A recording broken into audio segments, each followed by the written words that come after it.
Esperemos entonces si este micrófono sí recibe mejor nuestras ondas. Me confirman por favor si con este micrófono ya se escucha mucho mejor. Si podemos entonces retomar. Me escriben allí en el WhatsApp por favor, en el chat, si se está escuchando mucho mejor. Me dan la información por favor para seguir. Ahora sí, entonces vamos a retomar nuevamente, amén. Entonces, como decía, la iglesia debe ejercer la disciplina, es una buena pregunta, amén. ¿Y por qué debe ejercer la iglesia la disciplina? ¿Es bíblico la disciplina? Bíblica, valga la redundancia. Sí, ¿por qué? Porque es bíblica primeramente, porque es una extensión del evangelio, porque promueve la salud de la iglesia, hace que el testimonio de la iglesia ante las naciones sea transparente y reluciente, advierte a los pecadores de un mayor juicio venidero y lo más importante, protege el nombre y la reputación de Jesucristo ante el mundo. Desde que Dios llamó al pueblo de Israel para ser su Dios, su Salvador, su Redentor, vemos que la Biblia muestra una disciplina de formación para que mostraran, el carácter de Dios, la santidad de Dios, el Dios al cual ellos estaban sirviendo. Entonces, cuando vamos a la palabra de Dios, vemos que en Hebreos capítulo 12, versículo 6 dice: porque el Señor al que ama disciplina y corrige, en unas versiones dice, y corrige a todo aquel que recibe por hijo. Versículo 7 dice: si soportáis la disciplina, Dios os trata como a hijos, porque ¿quién es aquel que su padre no ha disciplinado? Saltamos al versículo 9, dice: y por otra parte tuvimos a nuestros padres terrenales que nos disciplinaban y los venerábamos. ¿Por qué no obedeceremos mucho mejor al Padre de los espíritus y viviremos? Versículo 10 dice: y aquellos ciertamente por pocos días nos disciplinaban como a aquellos les parecía, pero para lo que nos es provechoso, para que participemos de su santidad. O sea que la disciplina de la que se habla en Hebreos capítulo 12 versículo 6 en adelante, habla de que esa disciplina es para que participemos de la santidad de Dios. Ahora, ¿qué significa disciplina? Porque cuando nos hablan de disciplina siempre nos vamos al extremo de castigo, de torturas, de cosas desagradables. Pero como lo tengo de costumbre definir siempre el término, cuando uso términos explícitos, concretos, siempre me gusta ampliar la definición de esos términos. Y la disciplina está definida como la manera ordenada y sistemática de hacer las cosas, siguiendo un conjunto de reglas y normas estrictas. La palabra disciplina se deriva del latín discipulus, que significa discípulo, quien recibe una enseñanza de otro. La disciplina, escúchame iglesia, la disciplina es una virtud asociada a la capacidad para llevar una vida ordenada en concordancia con nuestros principios, deberes, objetivos y necesidades. Un segundo concepto de disciplina es conjunto de reglas de comportamiento para mantener el orden. Entonces, cuando hablamos de que si la disciplina es bíblica, es claro que sí. En la carta a los Corintios, Pablo dice: hágase todo decentemente y con orden. ¿Y qué disciplina? Hacer ordenadamente y cumplir ordenadamente un conjunto de normas y reglas para llevar a cabo un fin. Entonces, quiero que toquemos este tema. ¿Por qué estamos hablando del tema de la disciplina? Porque, como tengo aquí en mis notas, es un tema controversial en las iglesias de hoy. Y hoy en día muchas iglesias desconocen la necesidad de la disciplina. Lamentablemente en muchas iglesias, o quizás en la mayoría, este principio fundamental para el desarrollo sano de la iglesia ha desaparecido. En muchos casos esto ha ocurrido porque se desconoce el propósito bíblico para el cual Dios instituyó este medio. ¿Cuál medio? La disciplina. Entonces, la Biblia, cuando habla sobre la disciplina de la iglesia, se refiere al cuidado de las personas. Es el proceso mediante el cual, escúchame muy bien, es el proceso mediante el cual los miembros de una iglesia se cuidan unos a otros del engaño del pecado y defienden la verdad del evangelio. Amén. El propósito de la disciplina, ¿cuál es? Corregir el comportamiento pecaminoso entre los miembros de una iglesia local. restaurar al pecador para que camine correctamente con Dios y renovar el comportamiento entre los miembros de la iglesia. ¿Cuál es el fin de la disciplina? Es la restauración del individuo a la plena comunión con Dios y con otros creyentes. Hoy en día se ha distorsionado la disciplina con la gracia. Se ha tomado algunos versículos bíblicos para de alguna manera frustrar la corrección. Cogen Mateo 7 donde dice: y no juzguéis para que no seáis juzgados. Y toman otros ejemplos bíblicos para pasar por alto la necesidad de la corrección y la disciplina. Muchos pastores han optado por ser de alguna manera condescendientes al mal comportamiento del creyente. Pero la iglesia está llamada a ser diferente. La iglesia está llamada a mostrar una vivencia diferente. La iglesia está llamada a mostrar el carácter de Dios. Lo hablamos en cultos, servicios dominicales pasados. Hablamos de que el ser humano, o sea, nosotros los hijos de Dios estamos llamados a mostrar el carácter de Dios, la santidad de Dios. ¿Y cómo hacemos eso? Si somos y no guardamos una disciplina, no guardamos aquello que nos hace diferentes. Entonces, el propósito de la disciplina de la iglesia es corregir el comportamiento de pecaminoso entre los miembros de una iglesia local, restaurar al pecador para que camine correctamente con Dios y renovar el compañerismo entre los miembros de la iglesia. Entonces, vemos de alguna manera, iglesia, que cuando hablamos de la necesidad de ejercer la disciplina bíblica, es primero llevarlo a dos ámbitos. Primero, la formación, y segundo, la parte donde la palabra dice que el que no, como dice Proverbios, el que rehúsa la vara y la corrección, está violentando de alguna manera los principios divinos de Dios, porque el ser humano necesita instrucción y la vara de alguna manera. Claro, cuando vamos creciendo, la vara va menguando y va obrando más la instrucción verbal, la instrucción de la corrección. Y el apóstol Pablo de alguna manera nos habla de las razones por las cuales hay que tener disciplina. Una es: el que peca es como la levadura, que dice, si se permite que exista, se propaga a los que están cerca. De la misma manera que un poco de levadura leuda toda la masa. ¿Eso dónde está? Está en Primera de Corintios, capítulo 5, versículos 6 al 7. Recuerde que en primera carta a los Corintios, capítulo 5, se habla de un caso de incesto, aquel que estaba viviendo con su madrastra. Y entonces Pablo reprende a la iglesia y le dice que un poco de levadura leuda toda la masa. Entonces, si no se corrige una conducta pecaminosa dentro de la iglesia, tiende a contagiar a los demás de esa levadura llamada pecado, porque un poco de levadura leuda toda la masa. Pablo también explica que Jesús nos salvó para que pudiéramos ser apartados del pecado, para que pudiéramos estar sin levadura o libres de aquello que causa decadencia espiritual.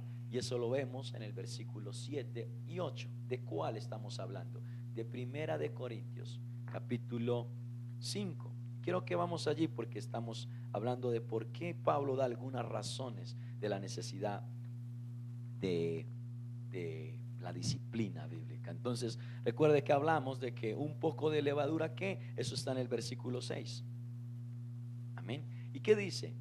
Versículo 6 al 7 dice: no es buena vuestra jactancia, ¿no sabéis que un poco de levadura leuda toda la masa?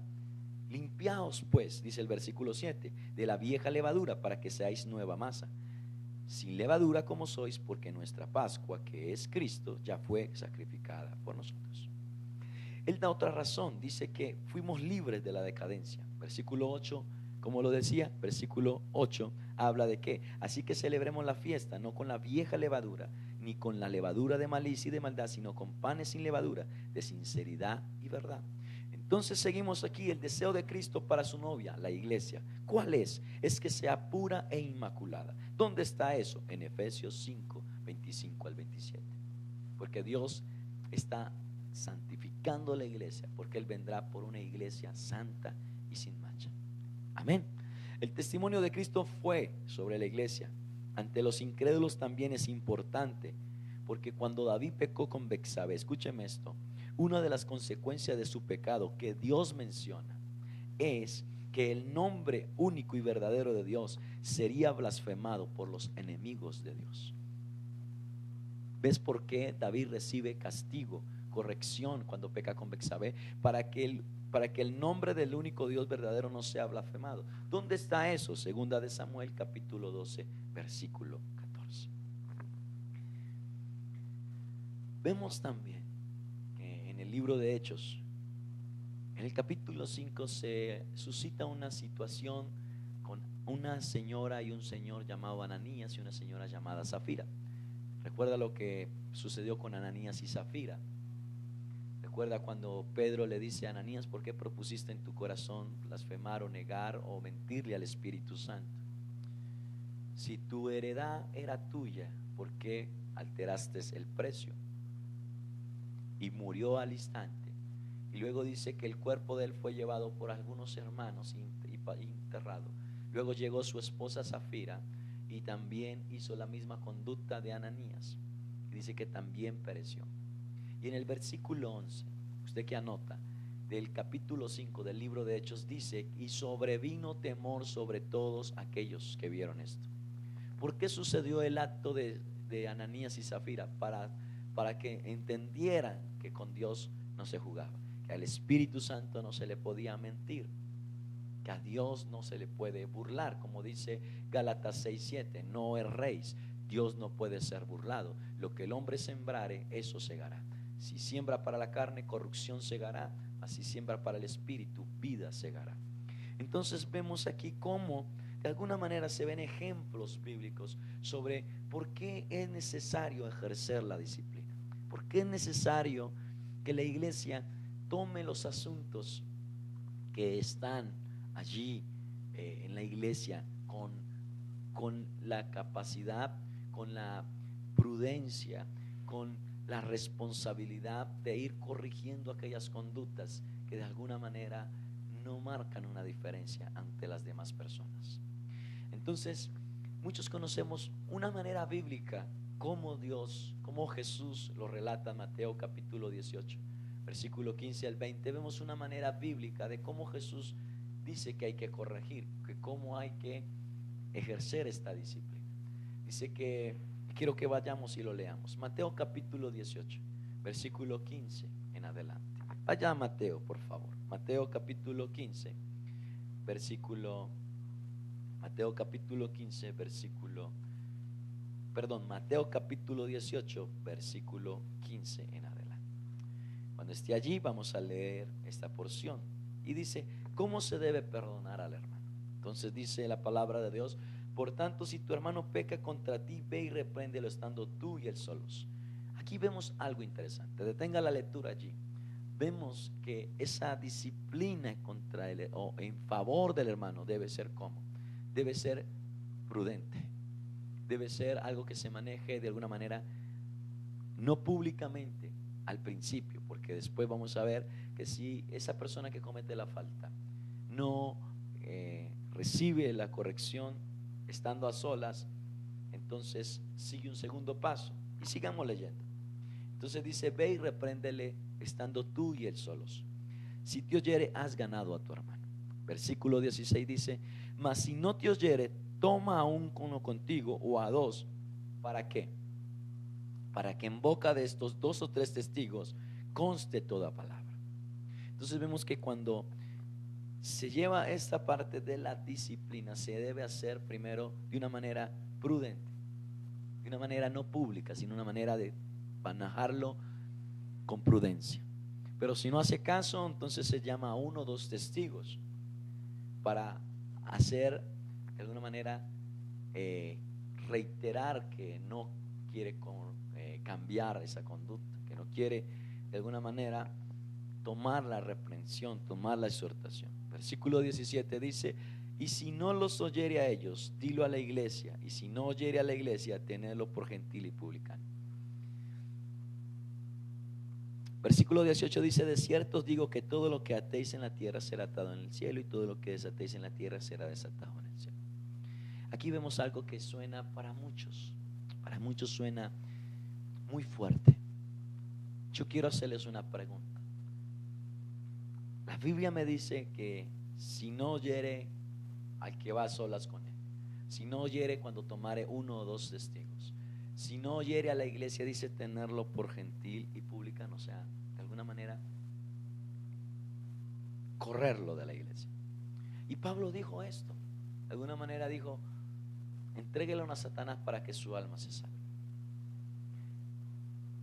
Suena escandaloso, iglesia, suena escandaloso, porque estamos tan llenos de gracia que la gracia nos hace olvidar de la necesidad de la disciplina y la corrección. La palabra de Dios dice que ninguna disciplina al presente es causa de gozo, sino de tristeza, de dolor, pero con el tiempo dará su fruto apacible a las cuales son ejercitados en ello.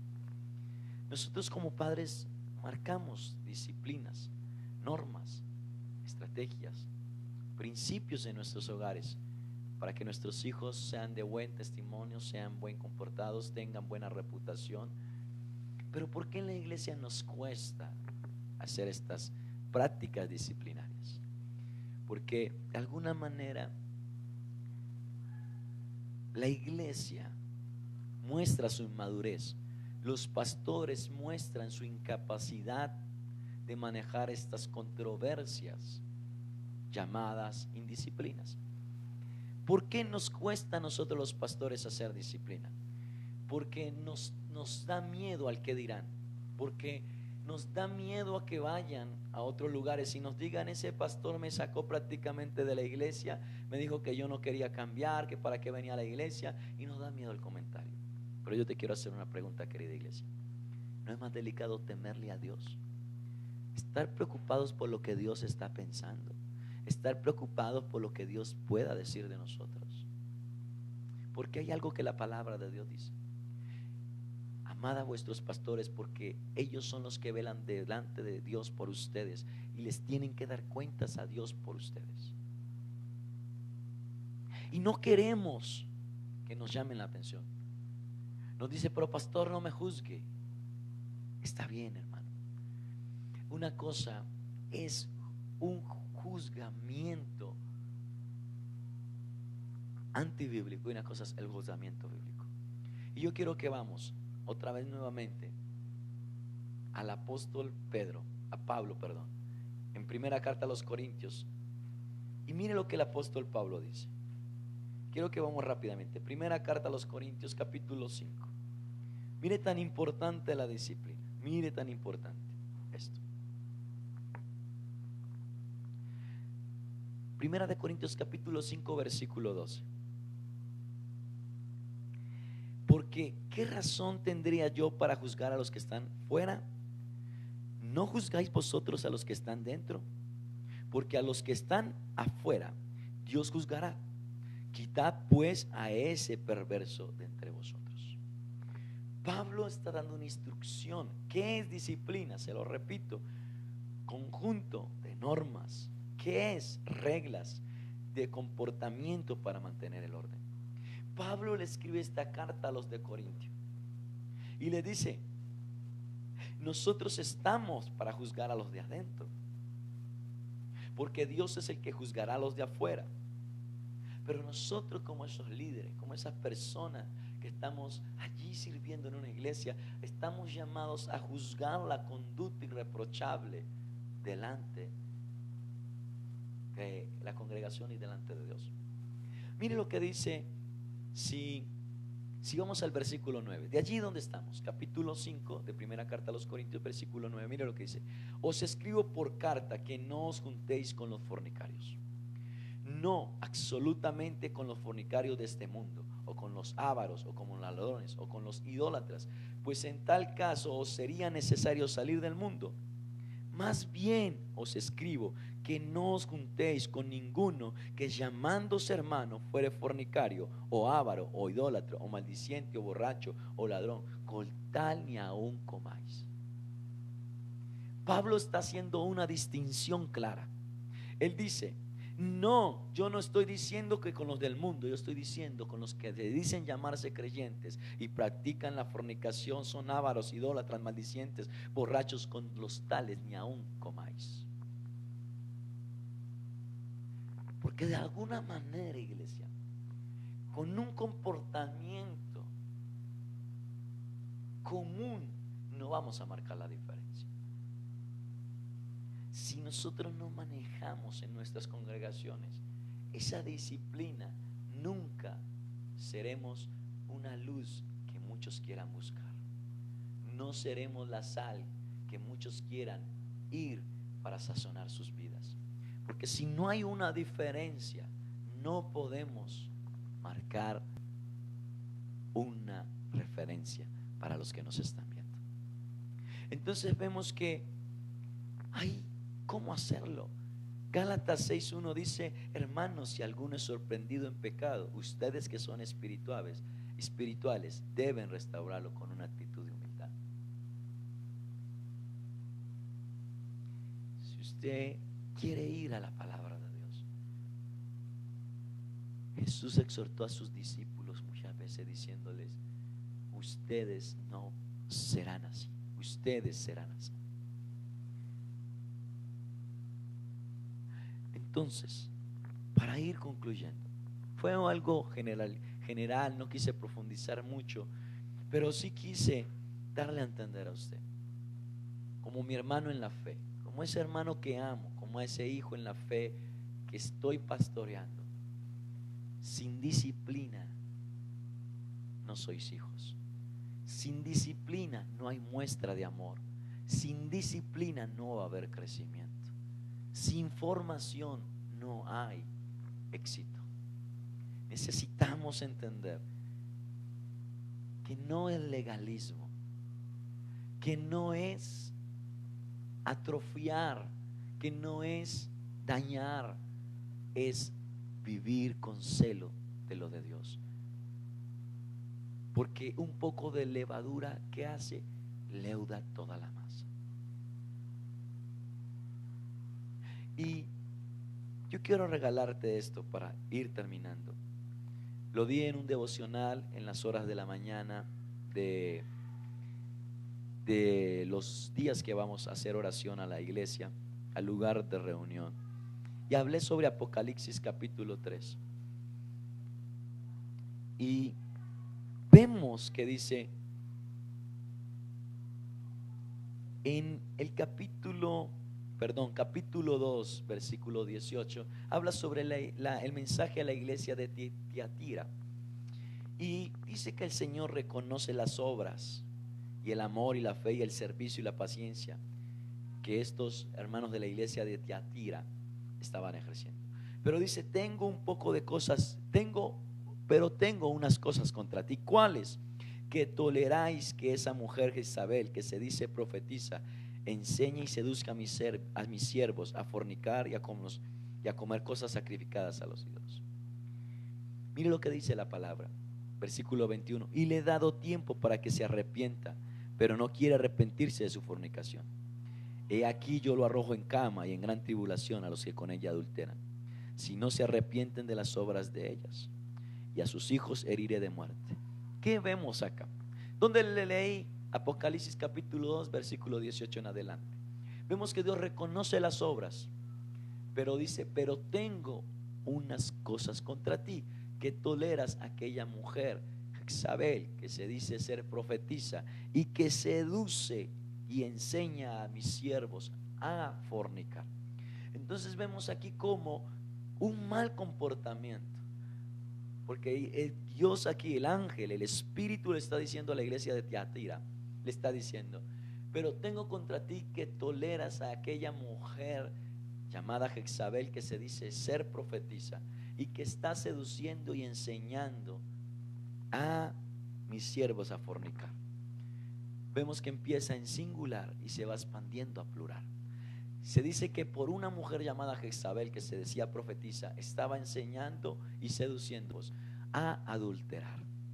Entonces aquí vemos como un poco de levadura leuda, como si no se corrige un mal comportamiento en la iglesia, empiezan a practicarse conductas que van en contra de la palabra de Dios, en contra del mensaje de Dios, en contra de lo que la palabra de Dios dice. Entonces, a nosotros los pastores, a veces nos dicen, por ejemplo, un amigo una vez me dijo: pastor, perdóneme, pero yo no soy capaz de echar a nadie de la iglesia. Y yo pensé dentro de mí, ¿a quién queremos agradar? Y cuando le digo echar, suena muy duro, pero Pablo en aquella carta dice: al cual desecharlo, al cual sacarlo de en medio de vosotros. De alguna manera uno no saca a la gente de la iglesia. Cuando usted empieza a atacar su pecado, paticas, ¿para qué las tengo? Se van de la iglesia, no lo echas.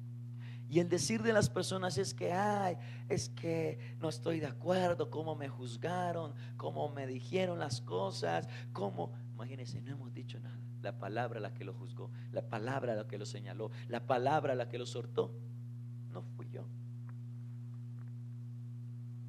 Y estoy seguro que en la iglesia de Vida para las Naciones se ha dado oportunidad, se ha corregido, se ha dicho, pero ¿qué quieres hacer con tu vida? Pero esa conducta no la puedes seguir teniendo. Tú ya conoces la verdad, tú ya conoces que es pecado. ¿Por qué quieres seguir ahí? Entonces la palabra es: no me entiende. La palabra es que usted me está juzgando. La palabra es que usted no. Yo estoy claro. La Biblia me dice que lo que es pecado es pecado, y que lo que no está conforme a la voluntad de Dios se llama ir en contra de la voluntad de Dios, que es lo que se tipifica lo pecado. La palabra pecado tipifica ir en contra de la voluntad de Dios, de las ordenanzas, los mandamientos y las leyes de Dios. Si nosotros no volvemos, iglesia, a la disciplina, vamos a fracasar en nuestra fe. Porque si nosotros no marcamos una diferencia, si nosotros no marcamos parámetros, reglas, normas que nos diferencian de los demás, nada somos. ¿Qué dijo Jesús? Y si la sal pierde su sazón, ¿con qué será sazonada? ¿Quién podrá devolver el sazón a la sal?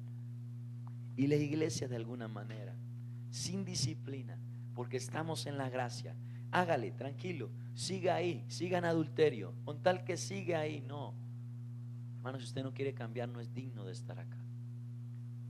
Porque entonces la gente se me va a contagiar y pueden creer que a la iglesia van a venir y se van a dejar con sus mujeres, con sus esposos o sus esposas, y van a venir y van a conseguir a otra, y yo lo voy a tolerar. No lo voy a tolerar. Y no soy mejor que tú. Y la palabra me dice a mí: mire el que esté firme, que no caiga. Y yo estoy claro en eso. Estoy claro en esas cosas. No voy a aceptar. No voy a aceptar a alguien que conoce de la dimensión. Porque entonces, ¿qué diferencia estamos marcando? Hoy la gente estudia la Biblia para refutar la misma Biblia. ¿Cómo así, pastor? Sí, hoy refutan la Biblia con la misma Biblia. Pero es que no me juzguen, la Biblia dice que no juzguéis. Mire, ¿y sabe qué es lo más hermoso que hacen?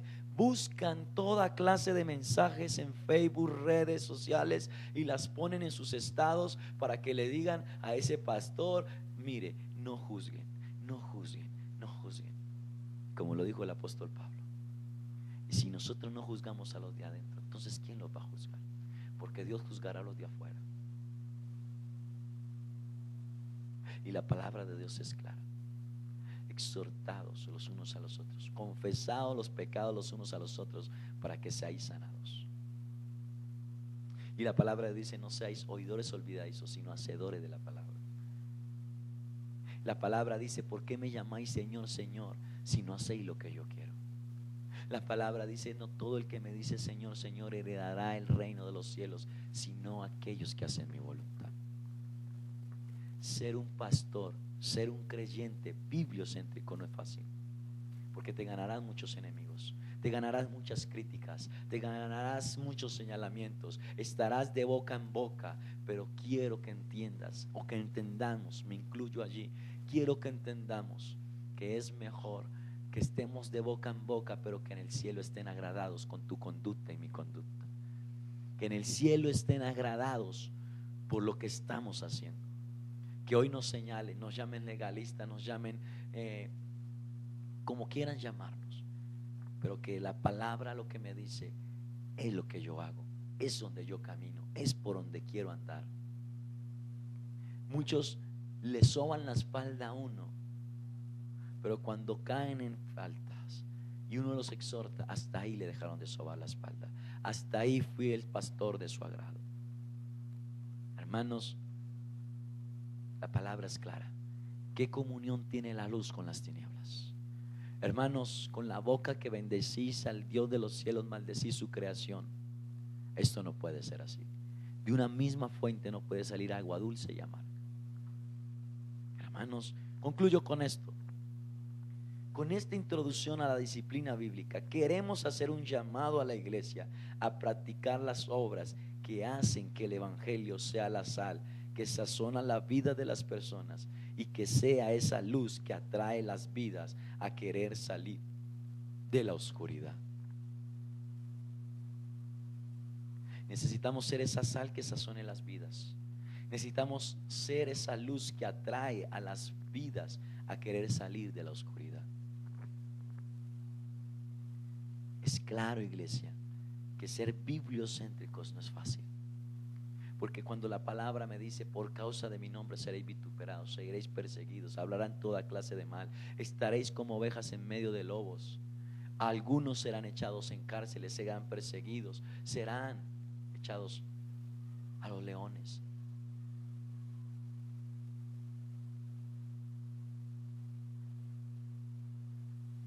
La espada, que la palabra lo dice en Hebreos 4:12, la palabra es viva y eficaz y más cortante que toda espada de dos filos. De dos filos. O tú estás por el filo que te lleva a la salvación, o vas a coger por el filo que te va a llevar a la condenación. Lo peligroso de una espada de dos filos es que corta por ambos lados, que por donde tú la quieras usar va a cortar. Y eso es lo que nosotros debemos entender en esta noche. O somos o no somos. Y si somos, no es fácil, porque la palabra me dice que angosto es el camino que lleva a la salvación, estrecha la puerta que lleva a la salvación, porque espacioso y ancho es el camino que lleva a la perdición. Pablo lo dijo: no pretendo haberlo alcanzado todo, sino que prosigo a la meta del supremo llamamiento. Pablo lo dijo, que había que llegar hasta el final, que había que perseverar. Como lo dice la palabra de Dios en una de las cartas a Timoteo, despidiéndose de su hijo amado, porque estaba a punto de ser decapitado. He terminado la buena carrera de la fe. Esto no es de empezar, esto es de terminar. Y quiero invitarte a ti en esta noche para orar. Quiero invitarte, léete Lucas capítulo 14 versículo 28, lo que cuesta seguir a Cristo. ¿Y sabes qué dice en esa porción bíblica de Lucas 14, 28? Donde dice lo que cuesta seguir a Cristo. Dice: ¿y quién antes de construir un edificio no se sienta y calcula los gastos a ver si puede terminar lo que empezó? No vaya a ser que no haga el cálculo y quede a medias y sea el hazme reír de todos aquellos que lo vieron empezar. Yo he optado por las personas nuevas que están llegando a la iglesia, porque están llegando bastantes personas nuevas. Les he estado predicando con esta porción de Lucas 14, 28. Usted ya calculó, y no es meter terror, es concientizar a las personas. Muchos dicen: uy, un doctor, un especialista, esos que hacen cirugías, esos que hacen todo eso, ¿cómo ganan de plata? Pero cuando estuve con mi esposa en el hospital, es disponible como las fuerzas militares, 24/7. Si usted terminó su turno y lo necesitan, papito y mamita, tiene que seguir. Entonces usted piensa en la plata que gana, en el lujo que tiene, pero no en el sacrificio que tiene que hacer para obtener esos recursos, esa fuente de salario que se gana.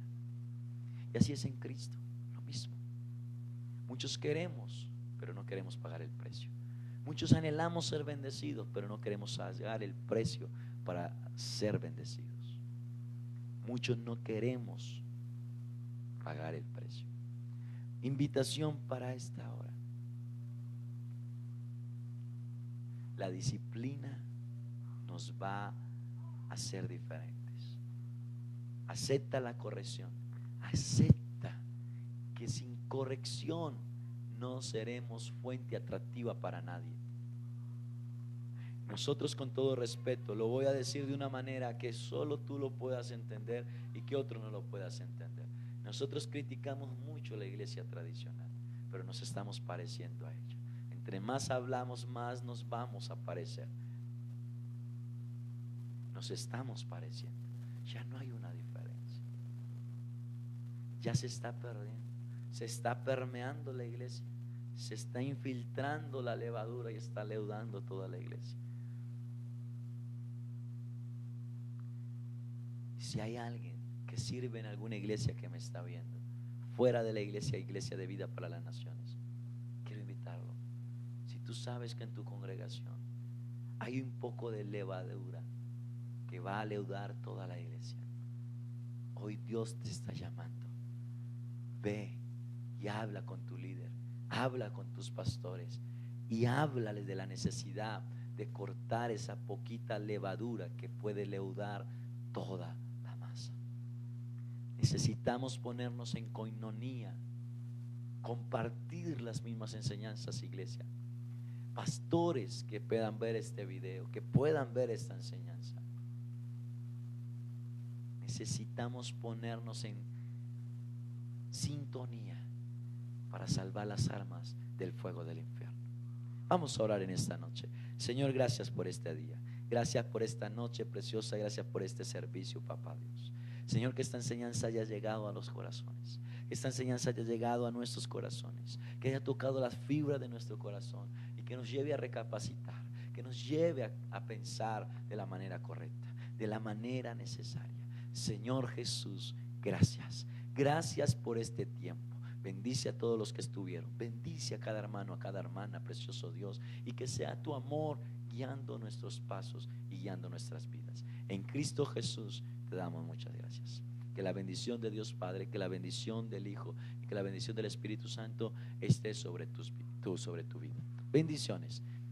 Chao, chao, chao. Te amamos. Recuerda escribirnos a nuestros teléfonos que aparecen en pantalla. Escríbenos, queremos orar por ti. Vamos a entrar en un tiempo de 21 días de oración. Vamos a estar trabajando. Vamos a trabajar bastante porque queremos ir por esas almas. Queremos ir por esos hermanos, por esas vidas que hoy necesitan de Dios, que hoy necesitan conocer la verdad del Evangelio. Dios te bendiga, te amamos mucho. Recuerda escribirnos, recuerda acompañarnos de lunes a viernes. Tiempo de oración de 6 de la mañana a 8 de la mañana. Acompáñanos en esos tiempos de intercesión. Son de gran bendición. Son de tomar y ir por esas respuestas. Ir por esa poderosa